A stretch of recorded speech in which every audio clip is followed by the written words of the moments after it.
குட்டி family story. கணவன் sofa மீது இருந்த துணிகளை எடுத்து வைத்துக் கொண்டிருந்தான். மனைவி சமையல் கட்டில் சமையல் செய்து கொண்டிருந்தார். என்ன பொரியல்? சொரக்கா. எத்தனை மணிக்கு ஆஃபீஸ் போகணும்? எப்பவும் போலதான். இங்கே பாரு, நேற்று நைட் நீயும் பேசின, நானும் பேசினேன். இன்னைக்கு வரைக்கும் எதுக்கு இழுத்துக்கிட்டு இருக்கணும்? ஒத்த வார்த்தையில் தான் பதில் சொல்லுவியா? ஓ, எப்பவும் போல இருக்க முடியுமா? இப்படியே இருப்போம் ஒரு சேஞ்சுக்கு என்றாள் மனைவி கோபமாக.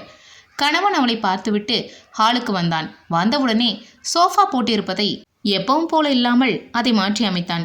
ஏதோ சத்தம் கேட்டு கிச்சன்ல இருந்து வெளியே வந்த தன் மனைவி அதனை பார்த்துவிட்டு, இப்போ எதுக்கு ஹாலுக்கு நடுவில் சோஃபாவை போட்டு வச்சிருக்கீங்க? இடைஞ்சலா? ஏன் ஒரு சேஞ்சுக்கு இருக்கட்டுமே. எப்படி போகிறது? பார்த்து பார்த்து போக முடியுமா? அதான் கொஞ்சம் இடம் இருக்குல்ல என்று கை நீட்டி காட்டினான் கணவன். நேத்து இருந்த கோவத்தை மனசில் வச்சுக்கிட்டு ஒத்த வார்த்தையில் பார்த்து பார்த்து பேசுகிறோம்.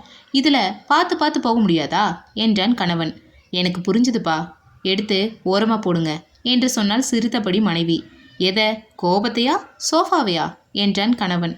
இரண்டையும் தான் என்றால் புன்சிரிப்புடன் மனைவி. கணவன் மனைவிக்குள் இருக்கும் சின்ன சின்ன சண்டைகள் தான் இருவருக்குள்ளேயே நல்ல புரிதலை ஏற்படுத்தும். ஆனால் அந்த சண்டை அப்பவே முடிச்சுக்கிறது நல்லது. அடுத்த நாள் வரைக்கும் எடுத்துட்டு போகாம இருந்தோன்னா நம்ம வாழ்க்கையில புரிதலும் அதிகமாகும், சண்டைகளும் குறையும்.